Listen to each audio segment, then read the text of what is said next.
So I went to see this chap. He was hallucinating 2-foot-sized images of his dad coming through the wall. So the officer said, we can't understand he's sleeping on the floor. And that he was saying, so I started talking about his dad. Instead of saying, I don't want to talk about my father now, he punched me. Boom. So in the first session, he says, well, part of me wants to kill, and as long as it wants to, I will let it. And I thought, just a minute. And then the rumors started going around that he was garroting his pillow, preparatory to garroting me.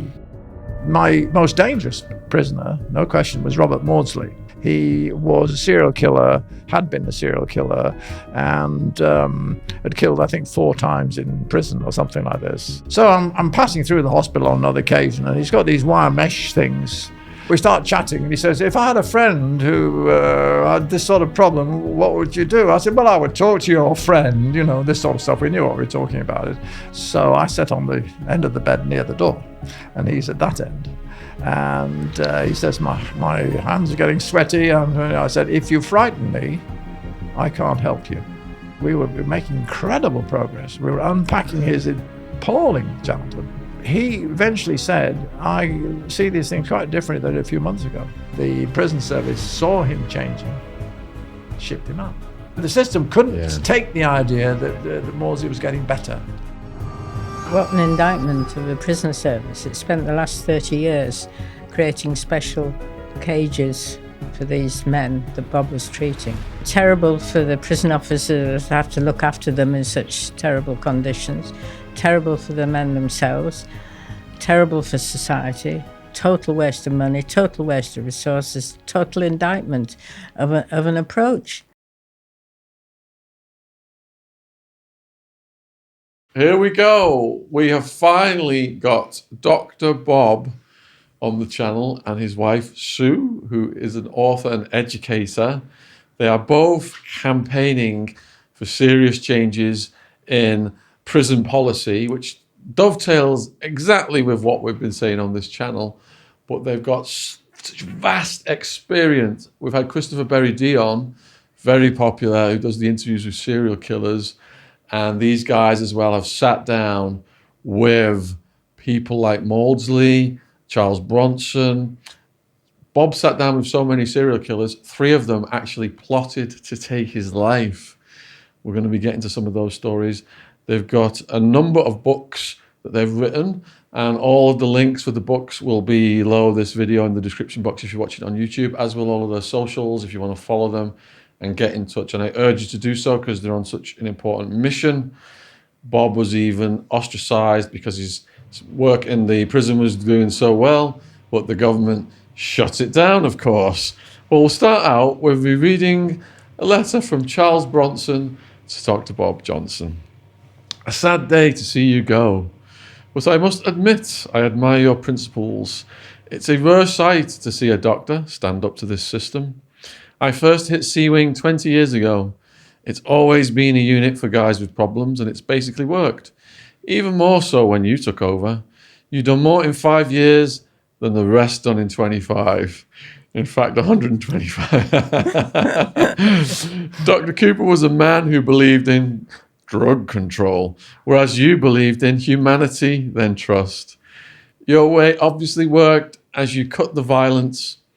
When I first hit C Unit, it was a violent struggle. Stabbings, cuttings on a regular basis. In fact, Brian Peake was murdered on there, and there were many hostage sieges. Your report says it all. Not once was the alarm bell used in 2 years. That's not just a remarkable achievement. It's in fact a miracle. No unit, wing or asylum could ever give such an outstanding report. Your way worked. And all you've got for it is contempt. A kick in the face. Well said, Charles Bronson. Not just you, but every member of staff on the teachers too. And let's not forget the cons. It could have been a success without it could not have been a success without their cooperation. My spells on C-Wing over the years have not been quite as successful, but that was down to my own personal problems, nothing to do with yourself. I know it will be a bad blow for many who will now be lost and have nothing more than a hell existence, a solitary survival, and all for trying to help themselves to be normal people. It won't surprise me if one or two may now be suicidal. All will feel betrayed and will feel bitter.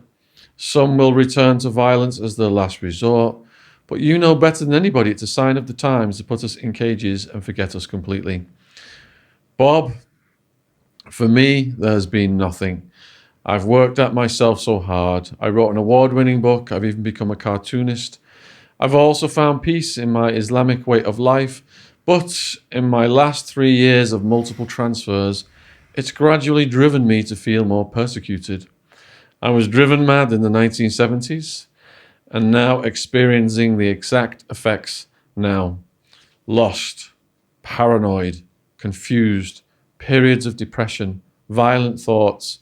As much as I've tried and put into changing my ways, the system seems destined to keep me isolated and on the move. Recently, I jumped on a doctor. I was overpowered. I am now facing another court case, no doubt more years. But nobody asks why Bronson takes hostages. Well, the answer is, Bob, I am a very effed up guy, desperate. It's the emptiness of never knowing when I will be moved, or where to. It's the desperation of life itself. Never seeing other cons, never seeing a TV. Having my family drift away, it's irreversible damage. All the system has done up to now is make my problems manifest, cause the violence. Take today, I arrived here at Full Sutton Seg Block on the 3rd of Jan. Told I'm only here for 28 days, now it's 33. So how do I tell my family to come and see me if I may move any hour? How do I settle? I'm just locked up in a cell. I don't take exercise. I don't take showers. I may use 2 or 3 words in a day, if that. There is no stability. There is nobody to trust. So my journey continues on until I'm too far gone to even trust good people. I made my wishes clear to you. I was hoping for a return to C Unit, as I felt I was ready for another chance. Lots of screws in various blocks also said it's high time I came off of this movement. You said we will move every 3 months. Well, I move every few weeks. All I can say is, Bob, and I speak for all the guys in the system, such as myself, guys who put the whole lot into your works, your leaving is a great loss to us all. I wish you well in your next project. You earned our respect and trust. Now we are back to square one. Respect, Charlie Bronson. P.S. Life is a bitch, and then you're born. There is no end, only a beginning. Oh my goodness, what a introduction, Bob, and huge shout out and thank you to Charles Bronson for that. By way of introduction, I know you want to give the backstory to that letter, but perhaps could you go way back and tell us how you were first introduced to Charles Bronson? So no problem. Thanks. My background is I've always been interested in psychiatry. To me, it's the queen of the medical sciences and should be prominent right at the top. But in the course of my career, eventually I was able to deflect people from giving shock treatment. As a very junior, you do what you're told and you give people shock treatment. So when I was in a position to control that, I deflected people from it because I think it's a barbaric treatment and it should be outlawed. And unfortunately, the consultant I was working with at the time took this badly and blocked any further promotion in psychiatry. I was destined for a career in psychiatry, and he blocked it. There was no way forward. So I moved, as I could do then, into general practice. I had 3 children, and I moved into general practice and continued to study childhoods. I knew there was something there, I didn't know what it was. After 19 years, people saying, "You're doing all right, Dr. Bob, you're doing all right." And I think, well what do they know, you know? But after a while, I was able to address the fear in one particular patient. And what was striking about that was she had emotional problems. She was a 40-year-old, grossly overweight, with blood pressure. And she came to see my practice nurse, and I said, "Would you be interested in working out some of the emotional background?" And she said, "Yes." So we talked together an hour a week for 6 months.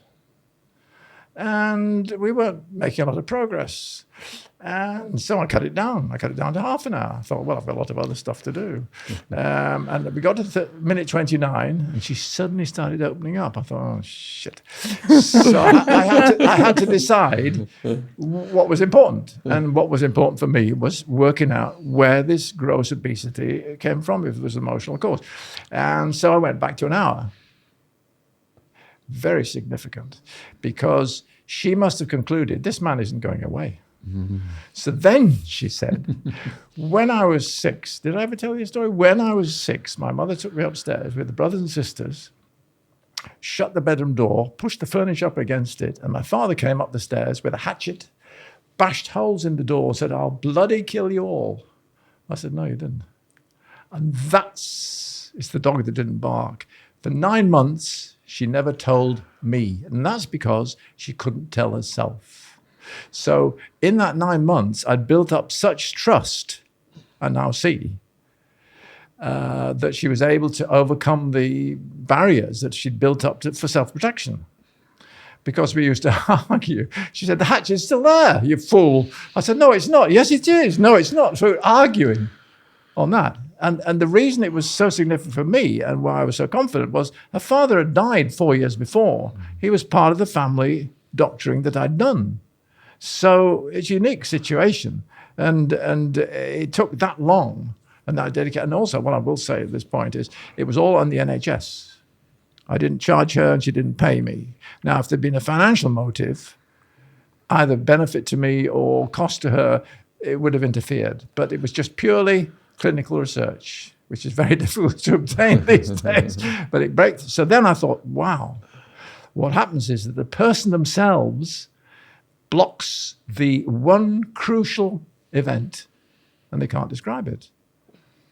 And later, I developed 1 or 2 other patients with it, and there was one woman who I was talking to her, and at that time I had a quite elaborate phrase. I said, hello, parent, I'm terrified of you. I don't need to be, I'm an adult. So she said, I said, an empty chair, sit, I can't remember, mum or dad, sit your mum there.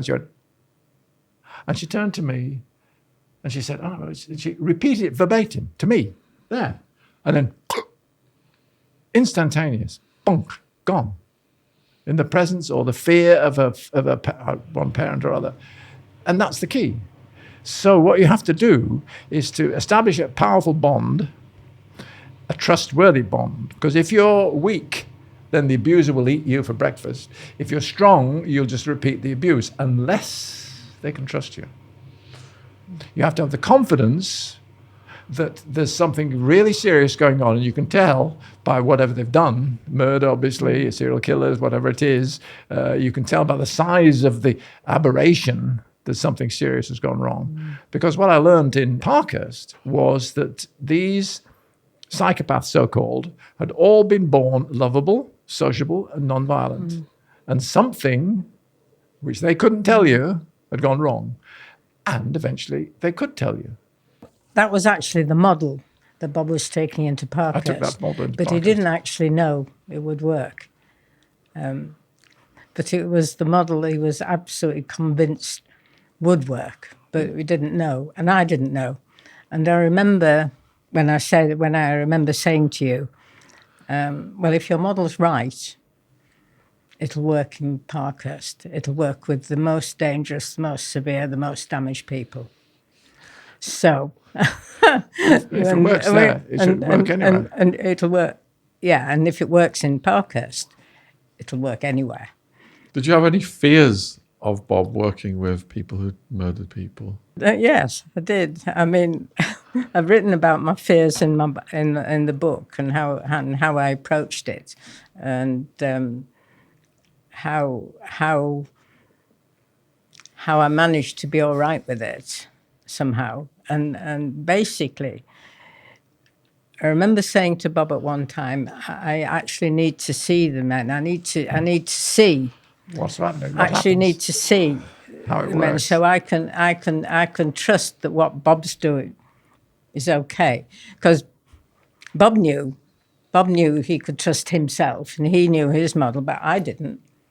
So I did go into the prison and talk to some of the men and see them. And I described what I saw. I think at this point we have to say why I went to Parkhurst in the first place. Yes. And I wouldn't have gone if Sue's college friend hadn't married the then governor. John Marriott was the youngest governor of the flagship prison, which Parkhurst was in those days. He was the youngest governor, and he was liberal. And we visited in February of 91, family friends. He says, come down, we've moved to Isle of Wight, come and have a look. So I thought, well, if we don't go, it's back and beyond, we'll never go. So we went, and over the weekend, he said to me, he said, well, we're looking for a psychiatrist. I thought, yeah, well, you would. Who wants to work in a dungeon? But he was conversing with his brother-in-law and other people there, and he sounded liberal. So I thought, well, having decided never to work in a large institution because they're toxic, I thought, well, I'll make an exception if I know the man at the top. So when they start yanking my chain, I can say, John, come and sort, you know. So that's how we went. Well, it isn't exactly how we went, because Bob went down to see the prison and John and the prisoners, and then he rang me up, and I was working at the university in Manchester then, and he rang me up in my office there, and he said, I think I might have to work here. And I thought, will you come and see, you see? So I thought, yeah, I mean, Bob never says an idle word. So I knew it was serious, he really would. And so I went down, and I went into C Wing, and saw the men. When you say the men, what class of prisoner were they? What categories and what crimes? They were all men. Basically, C Wing was set up for the psychiatrically disturbed, dangerous, extremely violent men that Broadmoor couldn't handle. So they were too dangerous for Broadmoor. Wow. So it had been going about 5 years then. Yeah. And it followed some serious riots in Manchester in the 80s, early 80s, and they thought it's a nice idea. We'll take the ringleaders out so that to cut the risk of and put the ringleaders in the special units. So this was I think there were 4 or 5 special units at that time around the country, Hull and various places, and Parkhurst was the top of the pile. So was Alan Lord in there then? Because we had him on. He was one of the Strange Ways rioters. No. Was this before that? no, they were all deemed psychiatric problems. The qualifications for admission were... I mean, I described the drugs they were on when we first went in, and they were just lines of sort of... Zombies. Yeah, I mean, I went down... Really, the misery was just... the misery and the sort of threat. It was a bit like they were so guarded. It was just like an explosion could happen any minute, but most of the time it was just bored misery. But what did happen on that occasion, and I still wonder whether I'd have made a different decision if this hadn't happened. We were walking down the wing, and I was sort of hanging back, sort of looking round. And this young man clattered down from the wands, down the metal staircase. He wore a blue jumper and sunglasses, I remember. He took his sunglasses off, walked straight up to me. Past the governor. Past all these others. Took his sunglasses off and said, "Will you let him come?" Incredible. Will you let him come? And I just thought the appeal was just so... I just... See, what had happened I just sort of slightly nodded, and he was satisfied, and he went back up the... And that's... and I just... So, a year later, I took an early retirement deal from the university and went came back to join Bob. And Because what I'd done is in the February went down and we had this chat, and then I visited the 1st of May. I'd promised to visit John's prison in Lewis when he was governor there, and I never got round to it. But I thought, all right, then I'll go. So I went in the 1st of May, and they were just shuffling like the backwards of the psychiatric wing when I did my training, or like general practice patients. I thought these aren't people with horns. Not quite like. They haven't got a tail. I'll come back again. So I came back again, and then rang Sue and said, I might have to work here. Did you think I'd say no? No, of course not. So there you go. No, I mean, No. I'd made this breakthrough, as I thought, that the person in front of you is the main problem. They have all the problems of the symptoms and so on, violence and stuff, but they've got the barrier, and until you remove the barrier, you're not going to get anywhere.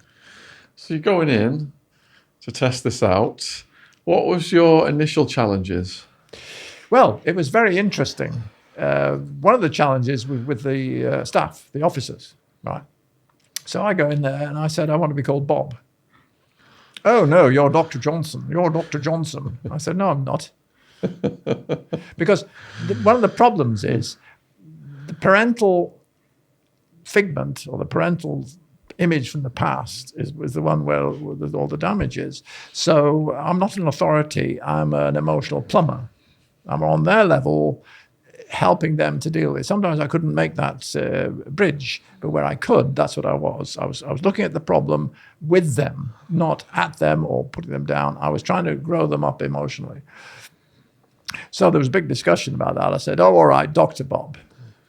So they said, all right, Dr. Bob. So we compromised. And what's really curious is in the interview with my star prisoner, Lenny, he said, if you'd call yourself Dr. Johnson, I'd have naught to do with you. So it was confirmed. But I mean, that's right. I'm not solving the problems. I'm giving them a treatment so they can solve it. And it's like any educator anywhere. I can do maths, I can do this, I can do that. But unless I transfer the skill, you haven't done anything. So back to the first week. I started on July the 1st. It was a Monday, 1991. And by Thursday, I'd interviewed all the prisoners on C Wing, which is my only technical job. I'd interviewed them all the ones that agreed to see me, because I only saw them by consent. The officer said, shall we send them in? Shall we send? No. I said, if they don't consent, I don't want to see them. If they consent or not, that's up to them. So I'd got my notes and I'd finished on the Thursday. And on the Friday, the mischievous governor, John Marriott, said, right, now, Friday morning, I want you to go to the SEG and see Charlie Bronson. Nothing to do with me. Quite a different area of the prison. Not my responsibility at all. Go and see, I don't know what was in his mind. Well, I do. I'll come on to that. So there was a table, which wasn't quite wide enough in the event, a large room, and a very muscular officer looking through the glass door. I'll be in if there's any trouble. I thought, fun chance. So we're chatting on, and I got on very well with Charlie until right at the end, or towards the end, I put a foot wrong. I can't remember quite what it was. It was something to do with, I think he said he had some sort of epilepsy, and I said I didn't take a lot of notice of it. So he said, so he reached across, grabbed my entire notes. These are my notes, he said. I said, just the top two, Charlie. So he peeled off the top two, handed my week's work, handed it back to me, and then shredded it up into postage-sized things. He says that in one of his letters. It's astonishing. And the upshot from that was, 10 years or so later, his solicitor said, could I have the references when you first examined him? I said, well, they're all in a waste paper basket on the what I did then with Charlie was establish him as an equal in that sense, and somebody who could help him. I wrote about that incident in the book, and how scared I actually was when I realised that Bob had been sent in to sit with Charlie on his own without any. Anyway, I wrote about it and what happened. So years later, when I finished writing the book, I sent a draft to Charlie because I wanted to see what he thought about it. But I was a bit nervous because I thought he might not like what I'd written or anything. Anyway, his response absolutely staggered me. And he wrote quite a few letters back to me. And one of the things he said was that we inside don't often think of those over the walls and how they're suffering. And, you know, he said it was that perspective, he said, was really important. And, yeah, I wish I'd brought the letters in because I could have read out some of those. But and then he's written a foreword to the book. Fantastic. It's amazing. It's amazing. Yeah. And how he's retained his humanity and also empathy, because he said you know, it was realistic what I was writing about, my fears. Bob could have come home in a body bag, he said. You know, because he knew. And really important to me that the men, as it were, could relate to what I'd written. So, you know, when Charlie showed me they could. Which leads to my next point then. So we have a lot of viewers in America. And in America, if you're going to access the highest security, most dangerous prisoners, it's like when Clarice Starling first meets Hannibal Lecter. They're behind a plexiglass screen.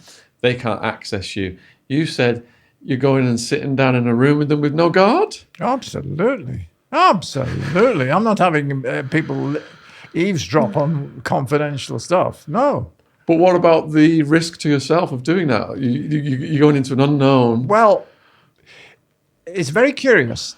Obviously, I'm a general practitioner, some experience in psychiatry. I'm going in there. And after about 12 or 18 months, you learn to read violence. There's not, whatever it's going to be, and you learn to read it. And my most dangerous prisoner, no question, was Robert Maudsley. And I saw him on my first trip round. He was in a single cell, and he was a gaunt, Moses type figure, long hair, miserable as sin. Could you explain to the viewers what Mausley's crimes were? Robert Maudsley was, in fact, at that time, probably the most dangerous prisoner in the prison system. He was a serial killer, had been a serial killer, and had killed, I think, 4 times in prison or something like this, and no understanding either on his part or on the system.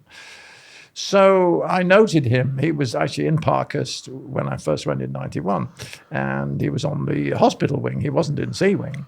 But at that time, you weren't allowed to. You couldn't go in and sit with him at all. I spent. It was unusual for me.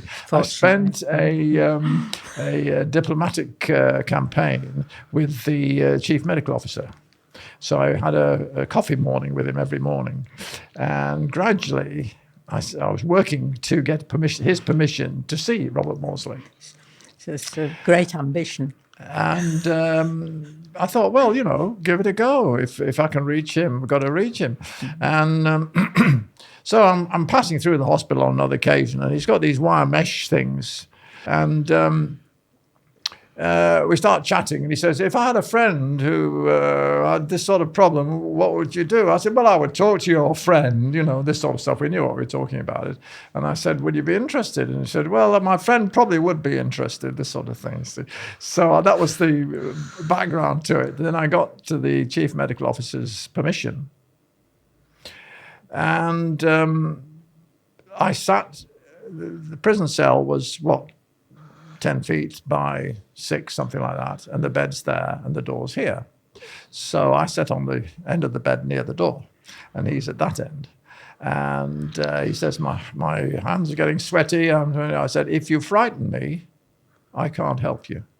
Now, that was a breakthrough for me.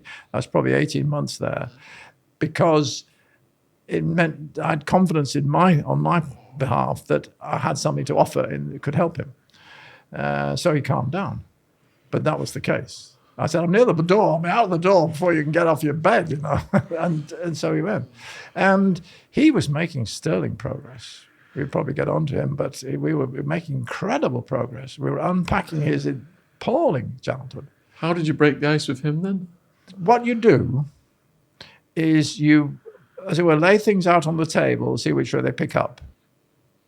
And he used to get very agitated. He said, I think he had something like sort of, I have a protector and he's coming in now. He's getting, so I said, back off.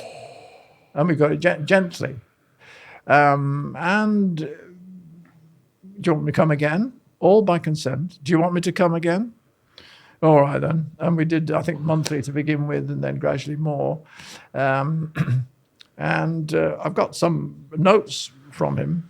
And he eventually said, I see these things quite differently than a few months ago. So you build a bond. Yes. And then you get them jointly, you and him, to examine the trauma. Is that how it works? Yeah. What happens is they put the trauma in a box. Yeah. And they're the only people who can open the box. Now, if they open the box prematurely, that's the end of them. They're dead. They're dead. So they don't open the box. Now, my message to them, the box is empty, you know. The box is empty, you know. The box is empty. Do they trust you? Do they believe you? Oh, well, that wasn't so bad. That wasn't so bad. Whoo! If you can open the box and blow it all away, it goes 100%. But there's there's a whole lot of stuff in between. And it's a skill. You go in there and you read the signs that they're pushing you back. So you go back and you put it into third person, or you dilute the message. But basically, what I want them to do is to, and I've developed it more since, is to say, you can't do that anymore. I'm an adult. Whatever it was. I'm not interested in what it was. You can't do that anymore. I'm an adult. And they don't believe that. They do not believe that things have changed from the age of 2 or the age of 3 or whatever it was. They do not believe it. I mean, so that's an insight on my part that I have to convey to them. So I have to say, you're a grown lad. There's only 2 people in the room. What's happening? Are you frightened? Yes, I am, yes. Well, why? There's only 2 of us here. Really? Try it. And as they try it and then see the benefit, they're opening the box a little bit, and then they see that it's safe to open the box. And I'm supporting them all the time. In fact, the dialogue with Lenny, which is in my book, the dialogue with Lenny says, yes, well, that's because you're here. So I said, well, what role am I playing? What am I doing here? You're giving me. And I say moral support, and he says power. We overlap, but he's right. I'm giving him power. I'm empowering him. Well, I'm revealing his adult power, really. I'm not giving it. He's an adult and he has the power, but I'm insisting that he has, and I'm insisting that he looks at it.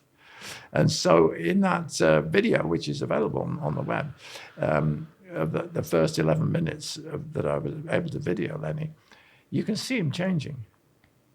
So I say, right, if your mother's over there, what would you say? I don't tell him what to say, very crucial. What do you say? He said, well, mother, I'm an adult and you can't batter me anymore. So I say, because I'm cheeky, do you believe that? And he says, partly. For goodness sake.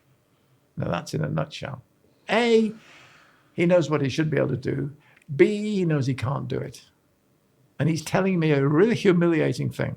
Now, in order for him to do that, he has to trust me implicitly, trust me that I'm not going to say, oh, or mock him or anything, but I'm there and I'm sure. Hey, do you know what that sound means? Ooh, that's something I've been hearing a lot lately. I can't help but love that. That's what I hear when I make another sale on Shopify, the all-in-one commerce platform to start, run, and grow your business. Shopify is the commerce platform revolutionizing millions of businesses worldwide. The Pokemon business I've recently started with someone is absolutely thriving thanks to Shopify. Shopify accepts all kinds of payments, and sometimes it's complex when you get on a platform, but their dashboard makes it completely simple. Covering all your sales channels from a shop-front-ready POS system to its all-in-one e-commerce platform, Shopify even gets you selling across social media marketplaces like Facebook, Insta, TikTok, and YouTube. Full of the industry-leading tools ready to ignite your growth, Shopify gives you complete control over your business and your brand without learning new skills in design or coding. And thanks to award-winning help and with an extensive business course library, Shopify is ready to support your success every step of the way. So when it comes to dealing with people all over the world, Shopify is absolutely enabling us to smash it with our Pokemon business. Before Shopify, our Pokemon card business was in the dark ages. It's time to get serious about selling and get Shopify today. This is Possibility, powered by Shopify. Sign up for a £1 per month trial period at shopify.co.uk/Sean, S-H-A-U-N, all lowercase. Go to shopify.co.uk/Sean, S-H-A-U-N to take your business to the next level today. Shopify.co.uk/Sean. Link in description box below this video on YouTube. Thanks for watching. Back to the podcast. Showing him. So I chide him, and later on in the same interview, right, so your mum's at it, what are you going to do? I'll tell. And he winds himself up. Now that's what you need. You need courage to face down the demons from the past. Because all the 50 murderers I worked with all killed a parental figment. They didn't. People say, first of all, you ask them, and they have no idea. They give guff. Oh, well, the red mist came down. Oh, well, he had it coming. No, rubbish. It's a parental figment or somebody who stands in lieu of a parental figment. Somebody who abused them. Somebody who's either did the abusing or is exposing them to the abuse again, whatever it is.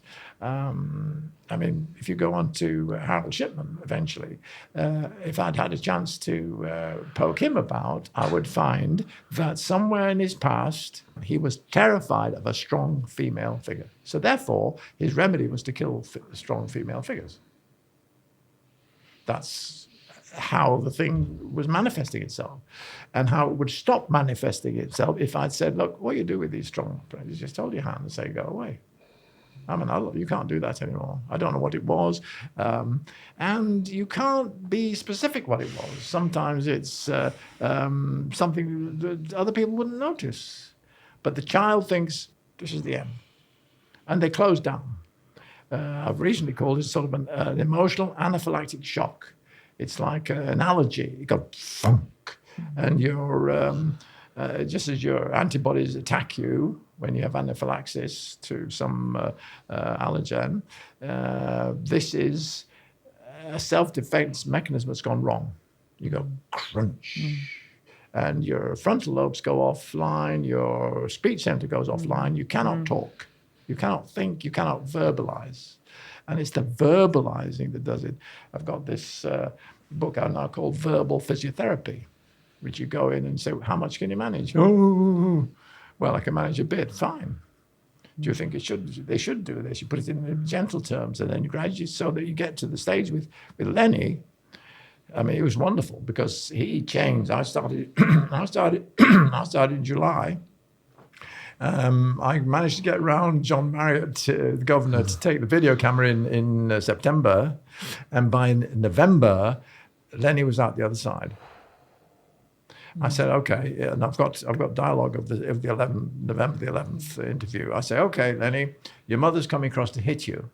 What are you going to say? Now, if I'd said that to begin with, he could well have exploded, could have stopped me violently or whatever, but he had to stop the conversation. But so when I'm confident, so I said, okay, Lenny, your mother's coming across. What are you going to say? Because I'm a nice middle-class chap, and I expect him to say, I wouldn't say anything. I'd just hold her hand. Total confidence. You can't do that anymore, Mum. I'm an adult. Reality. And the whole thing's gone. His violence has gone. His dis-ease, his unease has gone. He's calm, he's collected, and he's through. And he's off all this psychiatric drugs he was on. Wow. In February, I started... Violence goes down, the drugs go down. I started working in July. In the February, he tried to come off this fortnightly injection. So when I came in, I said, so what medication are you on? I'm on this injection. Don't take it off, doctor. No, I took that off in February. Oh, I'm terrible. No, don't stop that. Oh. So I said, Charlie, you're in charge. whatever you say, I'll keep prescribing it until you agree to come off. So it came off. And there's a contrast. You see the video in September, and he's just a little bit slurred. Not a lot, just a little bit. And then November, it's gone. He stopped the drugs, stopped everything. So, with the time it takes to bond, for example, with Maudsley, Right. how do you know the bond is established enough to start looking at the box together? You know, little feelers. Feelers. Little feelers, you say. So what would you say if somebody else did something or other? Put it in third person. You get skilled at bringing up little bits, and you watch how he reacts. And if he buys a bit, I mean, he's actually very, very good. I mean, I think I've got a bit of his dialogue here. Yeah, give us an example. That'd be great. It's interesting. I needed to see, so I sat and looked at some of the videos, and I described what I actually saw as, and an amazingly intense experience. Yeah. It's truth, trust, and consent. That was the sort of soup in which it all swam. If that wasn't there, they couldn't even begin to start nibbling away at it. And yeah. I mean, for example, here, I've numbered the lines and I've just taken them fairly at random because I don't want to breach clinical confidentiality, but these are in his favour, so I justify that. So here, line 15. Hang on there, though, Bob. We're still going too fast, he's warning me, you see. Because what you want you to do, you're wanting to get into the room and feel the emotions of the child wanting to do that. But we realize there are certain hazards in actually doing that. But how will we still get there, right? So he sees how going too fast has riled him up. And yet it's very clear what we're about. And he knows he can't yet do it. He's engaged. See, we're on a joint project. Mm-hmm. So here's line 23, Mosley. It's going well. Me, yes, it is, isn't it? It's going well, he says. And then line 29. This is incredible, this one. I'm able to talk about things a lot more things today than I was able to, 6 or 9 months ago. That's gold. Wow. That's solid gold. And then line 36, Dr. Bob. What I say is I get the rational mind to sort out the irrational mind. And that's basically today's reality sorting out yesterday's or childhood reality. Now, that's an intellectual challenge. It's a rational challenge. And he buys it. He buys it. And this is line 39. He says, and I think that's quite good. Quite powerful, Bob, in terms of it's inaudible, that bit. You can turn around and say, okay, quite a lot of bad things have happened to us, and we've done quite a lot of bad things, bad things, etc. But at the end of the day, this is incredible. You should come clean with our consciousness and our spirit and our souls to the extent we can turn around and say, okay, let's be reborn again and go through all the experiences we've done. Out the other end. Right at the end. And be satisfied, like you're saying, Bob, like that there are no blocks, that we don't turn around and say, oh, well, that period was particularly nasty, let's forget about it. Now that's him summarizing it. Wow. You can see how it works. Yeah. Unfortunately, what happened was that the prison service saw him changing, shipped him out. Yes. He's now in a glass cage. He said to me, the story was that he was going on a 12-week holiday and they'd bring him back. But they lied. They had no intention of bringing him back. So the trust is shattered at that point, is it? Well, no. I mean, I'd treat him now. I'd treat him today. But the system couldn't take the idea that Mosley was getting better. And now he's in a glass cage in Wakefield, 6 officers on lock. And is he able to communicate with you through the mail? He, not with me, but I think his brother gets in touch. And I'm in contact with his nephew, Gavin, and we have a joint wish for a documentary to uncover all this, because I've got 4 hours of audio 4 hours of audio of my sessions, which I've just taken an extract from. And I was moving on to video with his consent. I hadn't got there. And one of the audio recorders said, well, you can see the lens cap is on, so there's no video, but the little red lights showing that comes out. And he agreed. I mean, I'm not moving without consent. I mean, that was absolutely rock solid. And looking back, what the consent does is to empower them. It's what I would call now agency. They've never been asked permission before. They've been said, do this, do that, do the other. And prisons, of course, are doing that all the time. Prison destroys agency. And unless they've got agency, they can't stop doing bad things. But once they've got agency, no, I don't need that. I don't need the violence. I don't need the addiction. I don't need whatever it is. Once they've got the agency. And so what's happened with the child trauma, the child abuse, the childhood neglect, whichever way you want to put it, is lack of agency in the adult. Lack of self-esteem, self-confidence, self-empowerment. They don't believe it. They've never been taken seriously. I mean, I'm an important doctor, lots of qualifications, and I'm taking them seriously. I'm sitting there and say, you want to come and see me? No. Fine, that's all right. One walked around for 6 months. You coming to see me? No.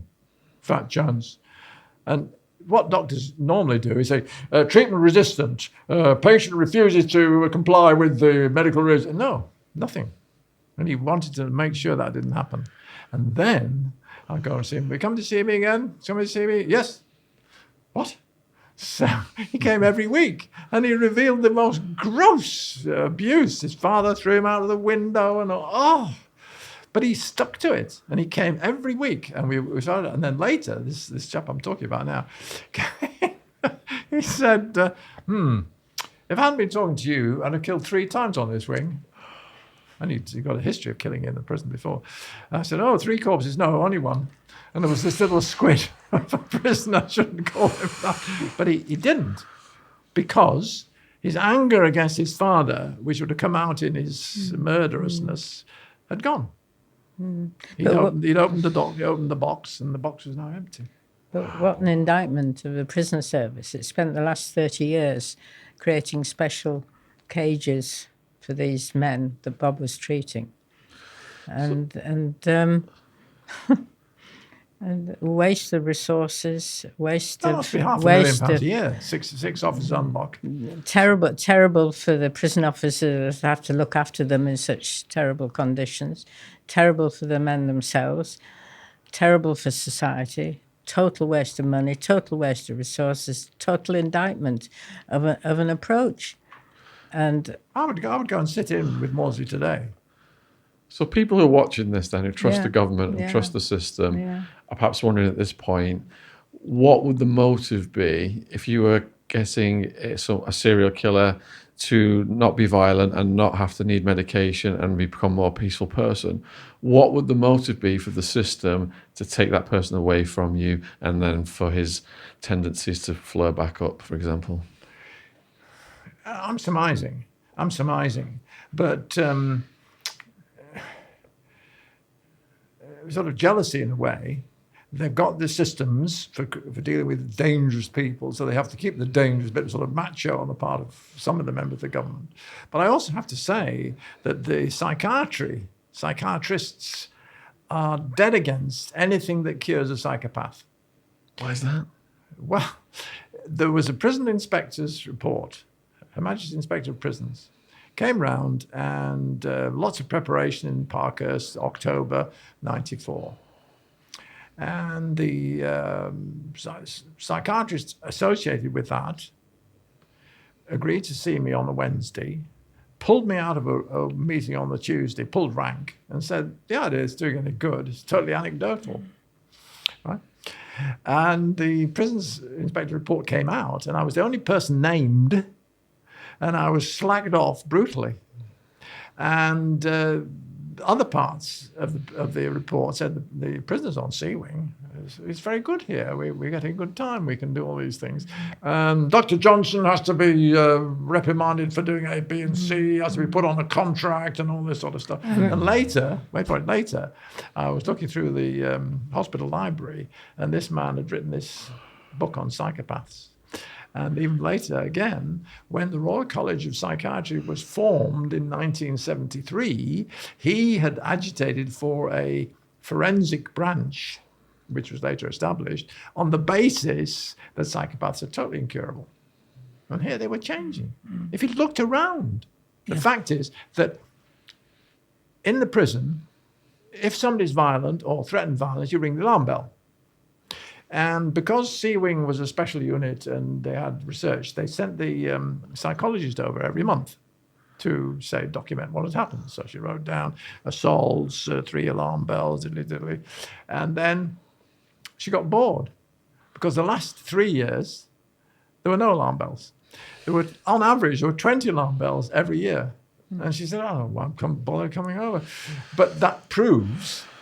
if you take the waiting list control, which is what it is, 7 years, there's 20 alarm bells every year. And the last 3 years, 0. None. This is a maximum security wing, people too dangerous for Broadmoor, and no violence. So you have to have a particularly blind government and policy and Home Secretary to see that. But I was just going to say that... the DSM, the Diagnostic and Statistical Manual, where it identifies personality and psychopathic disorders, I think they call it disorder of personality that they're born with. So this is a medicalisation of the born evil mantra. And so the two get colluded. Collusion. There's a collusion. They reinforce one another. And I must say as well, there's a sort of popular idea that there are certain categories of person that are just born evil, and what can you do? What we found, really, that there are things you can do. That people are born sociable, lovable, non-violent. Tiny babies. They're not born with a personality disorder. Let me jump in there. As a doctor, you go into a situation and you try very, very, very, very hard to change people, and they say, get lost. You get nowhere at all. You say, well, that's not my fault, it's their fault. In fact, when we were medical students, we used to joke that the doctor would make the diagnosed psychopath when his treatment wasn't working. And that's writ large. So you can understand the frustration of a well-intentioned doctor going in there, going through the front door, and the person is blocking, as I've described. You can access it by going through the side door, but you cannot do it the front door. You say, well, what was your childhood like? Lovely. It was a lovely childhood. But underneath, that's because they're not telling themselves. Like this woman, I was 9 months talking about childhood, and she never mentioned the one significant thing. And that was my breakthrough. The fact is that the lesion, the pathology, is the blockage. I mean, what happened 20, 50, or in one case, 80 years ago? One of my patients was 82. What happened 80 years ago should have faded, but it hasn't because it's never been processed. And the reason it's not been processed, it was too frightening.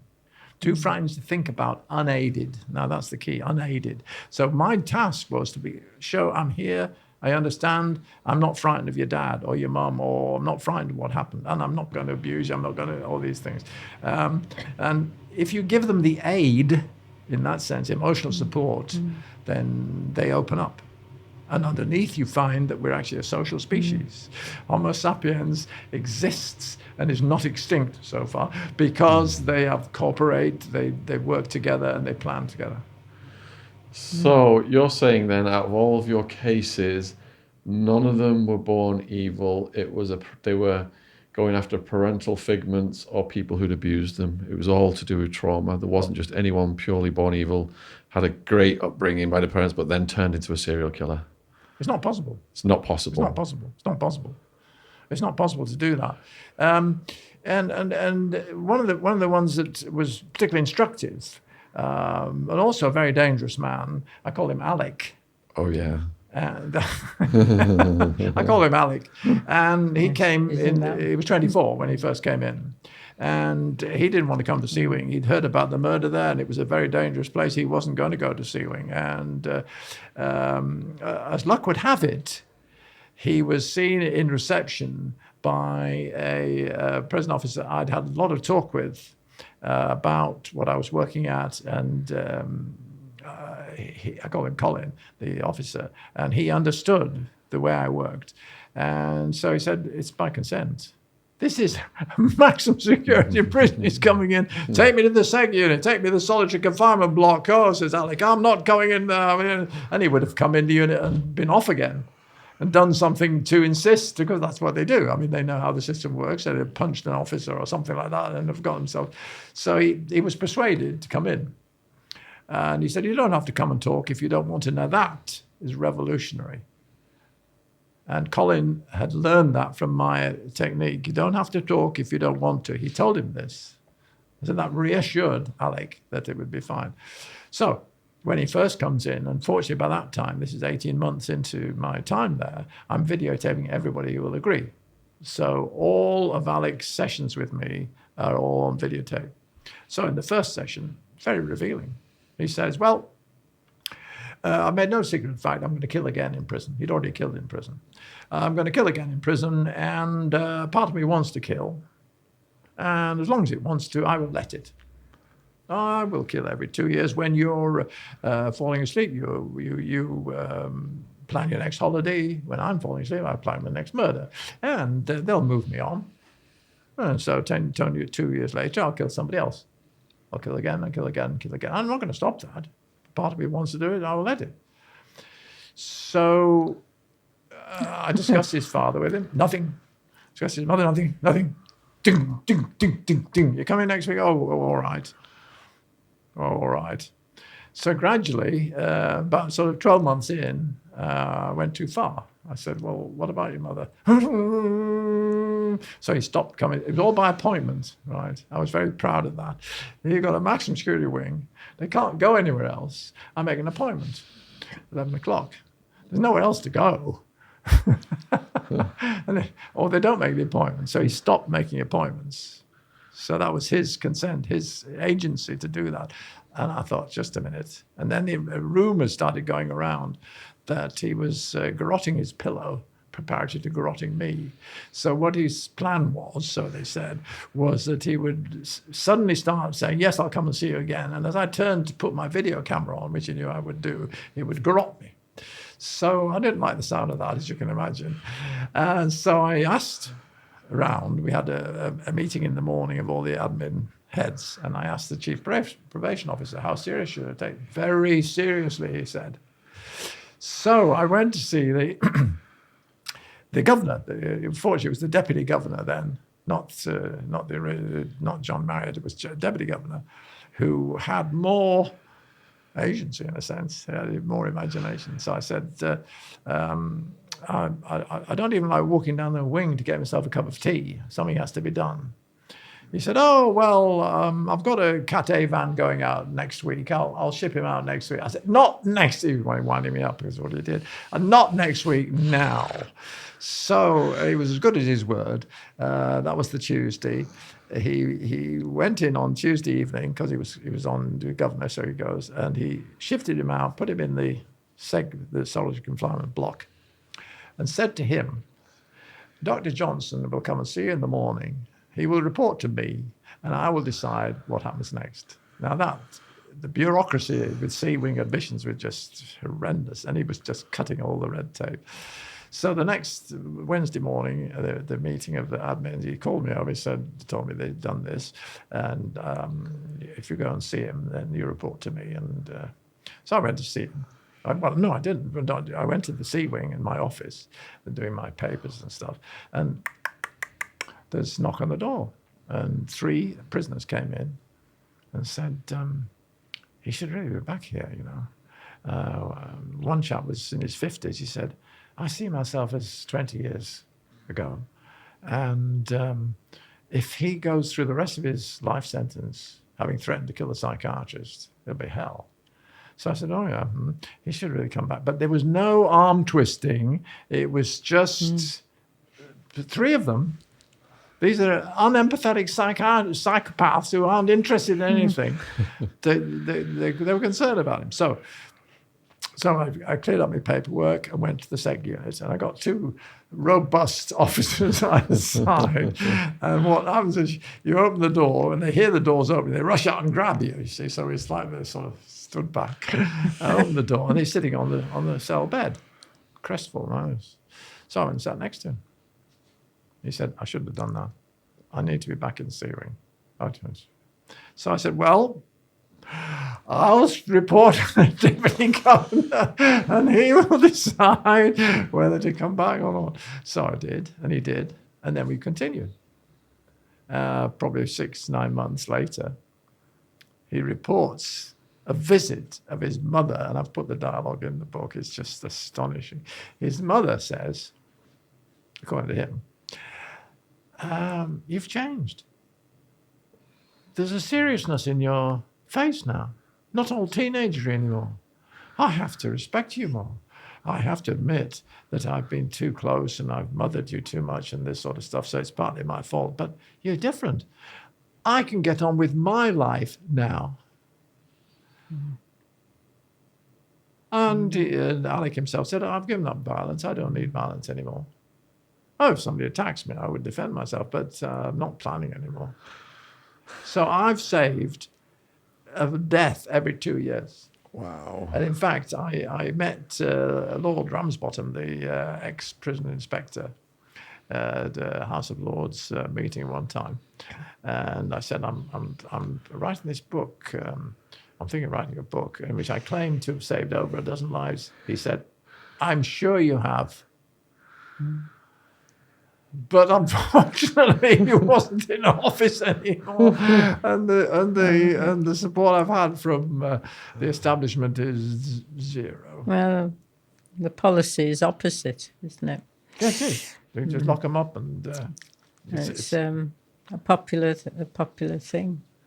Yeah. So there were 2 other occasions when killers planned to kill you? Yes, indeed. Yes, indeed. One of them was. I don't know how to describe him. I was going to say ill-disciplined, most of them were, but anyway, was particularly ill-disciplined. And I was talking to him, and I came in from lunch break one time, and they said, oh, this chap's really going for you now. He said, he's going to pull you from limb to limb. He says, nobody talks to my mum like that. I'm going to. So the officers were delighted. This was very early on. I was this about sort of 2 or 3 months. So we had to meet in the main prison wing office. And fortunately, the table was much wider. And I sat this side. And sitting next to him was this woman officer. I said, you're sitting next to him. What?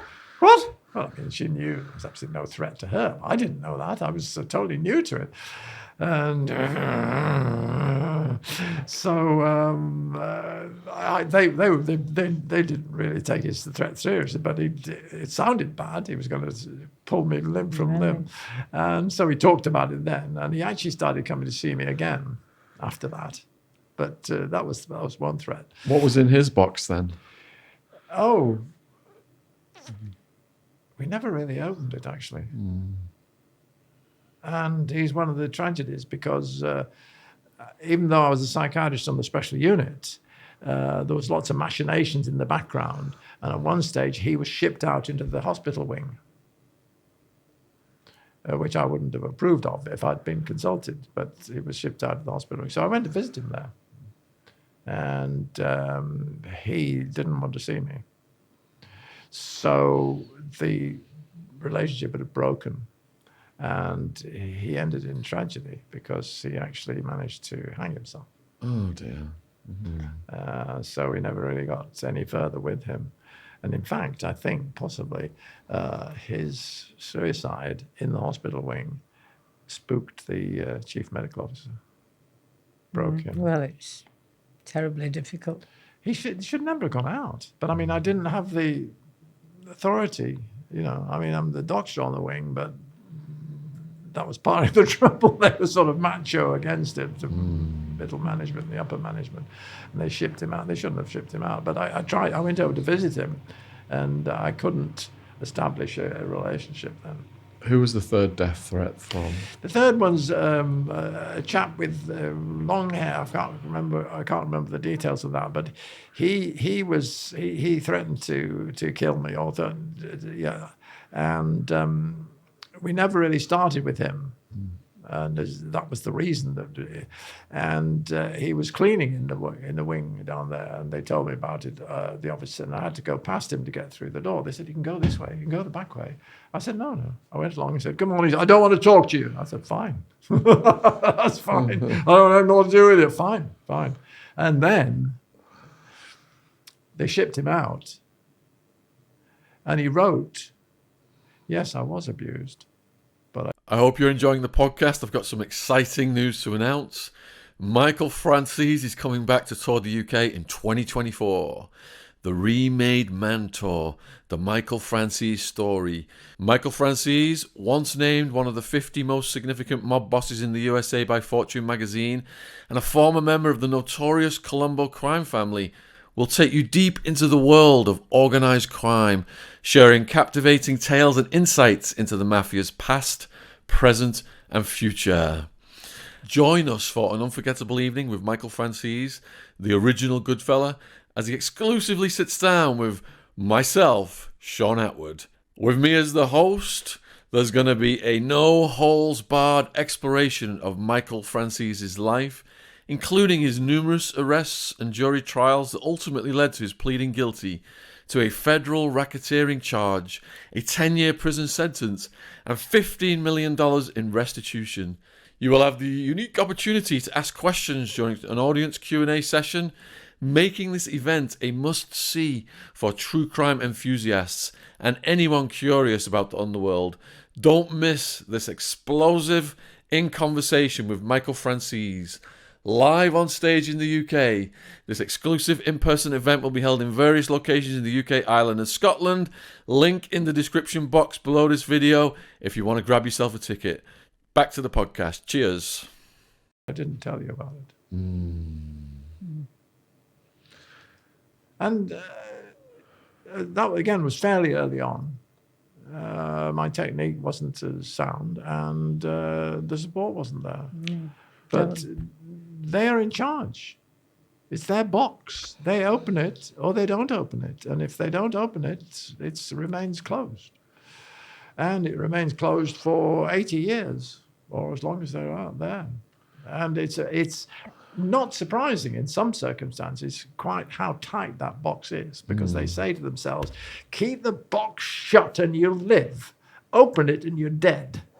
And I said, no, you're not. Yes, you are. No, yeah. Ah! It's empty. But to get there, well, it's building up a relationship. It's building up a bond. It's building up a very powerful. And I mean, I succeeded in quite enough cases. I didn't succeed in all cases. I sometimes, well, I know the fact is that if the rest of the staff had all been like Colin, for example, and knew what I was doing and supported it and said, well, it's up to you. Now, you can't do that in a prison normally. We're telling you what to do. You'll have your meal now. You won't have your meal now, whatever it's going to be. And that's coercion. And of course, coercion is the opposite of what you need. You need consent. You need to increase the agency. So when these death threats came to light, were you asking Bob, maybe we should rethink your occupation? No, I never did that. I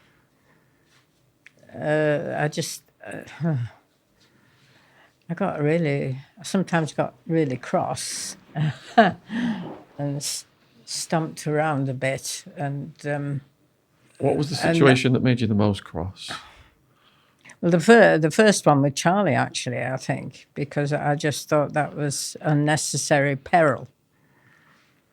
And I remember, I mean, I described my reactions to that in the book, but the one when a prison officer rang up in the middle of the night, and I answered the phone, and he said, "Would you tell Dr. Bob to watch his back tomorrow? Because, you know, H, I think I call him. I call him in the book is threatening to kill him." And that really worried me. So I woke up Bob had gone to sleep. And he said, "There's nothing to do now, I'll sort it in the morning," and went back to sleep. And then, you see, I just stomp around the kitchen, you know. And that was Alec, by the way. yes. That was Alec. Yeah, that was. And I was sort of more cross with the officers, because I thought, well, I knew by then the system a bit, and if this had happened and they knew about it, then the man should have just instantly been put on good order and discipline, goad or whatever they call it, and it'd have been shipped off. But I think, I mean, again, it's the early days that were the most perilous from the men's point of view. Later on, it was from the officers, and then later on, it was from the Home Office, and later on, it was from psychiatrists. So we had loads of different perils. But looking back, the men actually were the least of it, really, because they could recognise the lack of bullshit in Bob, and that's it protected him quite a lot. That's true. And they understood that, and they they have a bullshit meter, you know, incredibly well attuned somehow. But yeah, so I was really angry with the officers, I suppose. I don't know. I was just, you know, why am I in this situation, being woken up at night? Oh, blah, blah, blah. And stamping around the kitchen. I remember making hot milk for myself and grating my knuckles and all sorts of stuff. Being... But you weren't, you thought you could sort it, you see, but I didn't have the control of sorting it. I was just the recipient of it. So it was... Well, I could evaluate the things. You could evaluate it. And I trusted you could sort it, but... And you take the episode... You might not. Take the episode with Alec, for example. I go into the office, and the three prisoners come through. And one of them, in fact, it was the chap with the blue jumper. He was the Baron on the wing. He said he'd have to get past me. And I thought, well, that wouldn't be terribly difficult. But I mean, you know, so there was a lot of forces on my side in the prisoners, and eventually they said, "Oh, don't tell me about your sex abuse. Go and tell Dr. Bob. What's the matter with you?" sort of thing. So that was a very useful thing. But I made the mistake once of sort of picking up a book about, you know, notorious true crime prisoners or whatever, and some of the faces I recognised leaping off the pages. Which ones did you recognise?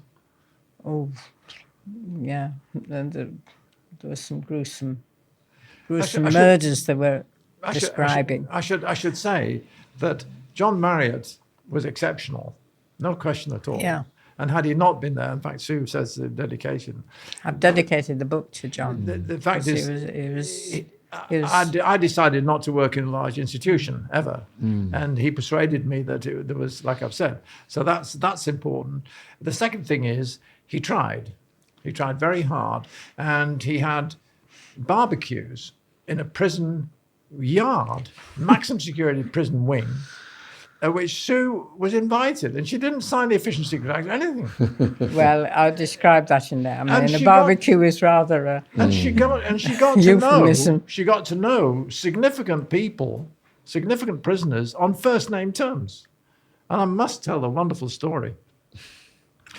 She gets to know them there, and then the one time I was hit in the prison was, again, to do with the hospital, you see, because I'm out of my normal surroundings and the consent doesn't obviously apply.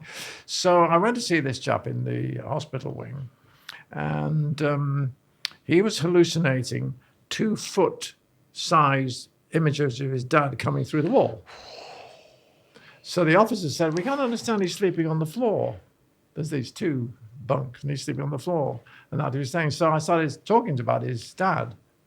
And instead of saying, I don't want to talk about my father now, he punched me. Boom. Not hard, but just to stop me. So I went out, and the officer was very good. They said, "Do you want to prosecute? I said, "No, I should have read the situation. But it's my fault." So this one particular chap, who he was a lovely lad in many ways, and as I say, I call him the baby of the wing in yes. which he and was. then later we moved to York. Number of different reasons. And Sue is visiting the prison with a group of Quakers from the Quaker meeting. And they say, no, when you go in there, no first name terms, no hugging, no stuffing, no, don't exchange any personal views. So all the visitors are on this side of the room, and they wheel the prisoners along here. Up jumps one of the prisoners, rushes across, hugs Sue, and says, "My psychiatrist's wife." Now this is a psychopath. No empathy, no sympathy, no. And then he says, I'll let Sue take it after a bit. I'm awfully sorry I hit Bob. I hope he didn't. No, he said, "Will Bob forgive me?" Oh. And this, and he'd been waiting for years and years for an Wow. opportunity, because after we left Parkhurst, Bob wasn't allowed to contact any of them. Just, and he said, Sue said to him, no, Bob said it was his fault. Which it was. I've just said it was. I mean, you go in a situation, you ask a loaded question. I must say, I didn't like it when you came home and this was all swollen.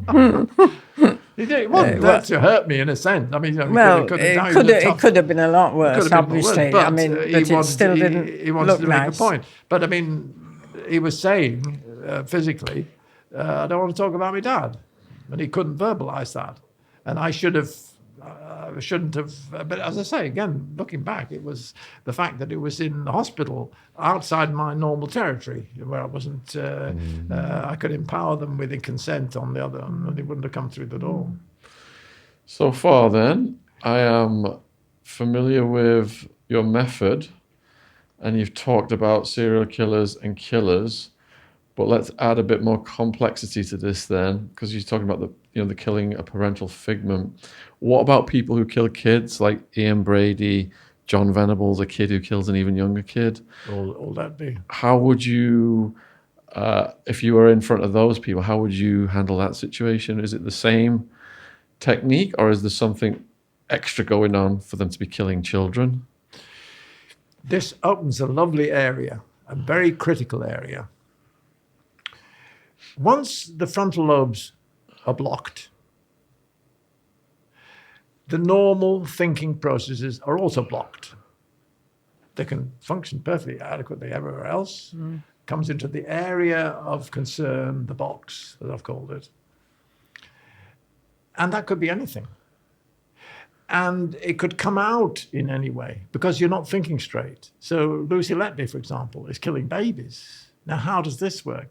Well, the reasoning has gone, and I haven't spoken, obviously, but what I would look for is something like, I'm saving them from worse, or some other such nonsense. It's non-thinking. It's acting because there's a drive, there's the fear, there's the hate, there's the anger against the parental figment, but it's coming out in any number of, an infinite number of names. Human beings are very imaginative, and it can come out in any different way. So don't be confused by what actually the abnormality is. Don't be confused by how the violence comes out. I mean, Hitler, for example, comes out in slaughtering Jews.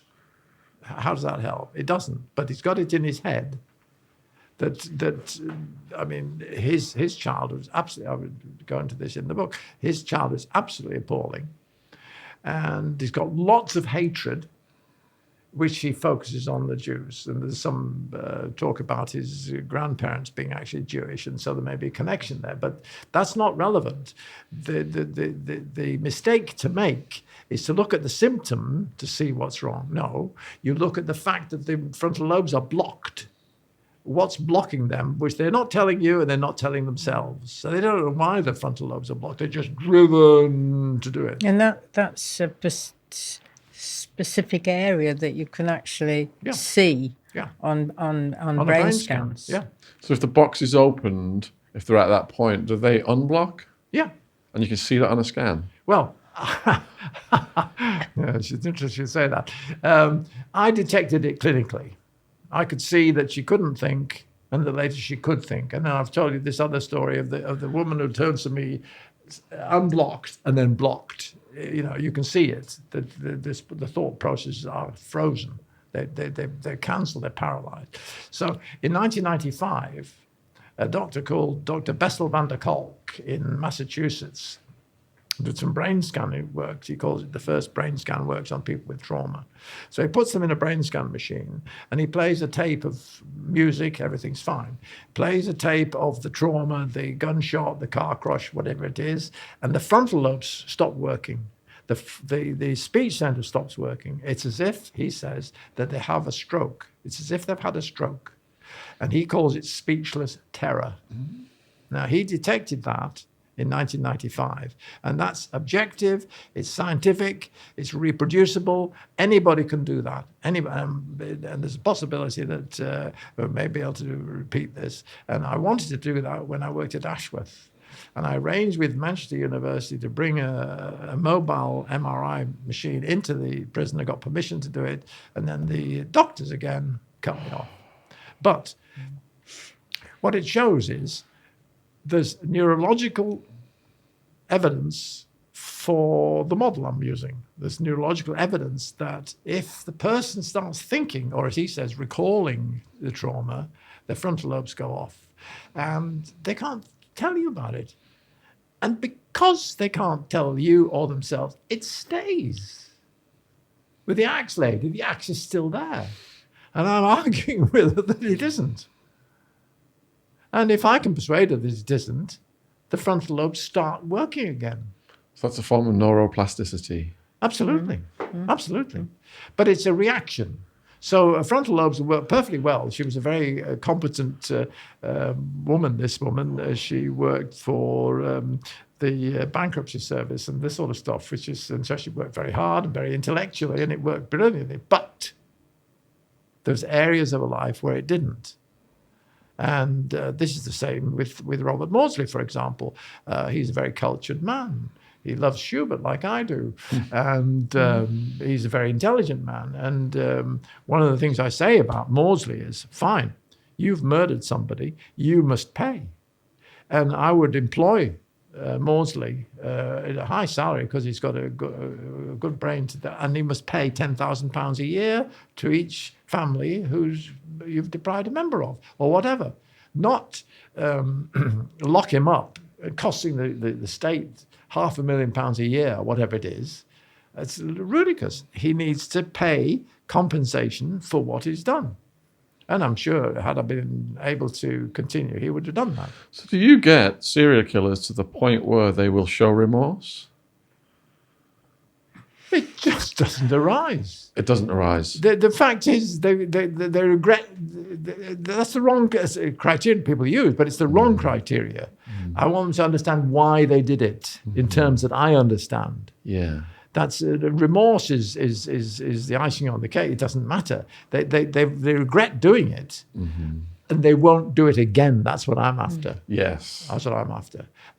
Do you know why you did it? No. Well, then I'm going to keep you here until you do know why. Do you know why I did it? Yes, I did. Yes, my father threw my mother downstairs when I was 4, and I haven't forgiven him. I said, well, that's a long time ago. That's 20 years ago now, isn't it? Yes. Do you accept that? Yes. And if he accepts it, so again, the idea of remorse and is it there or not is a halfway house. It's the best you can do, or a quarter-way house.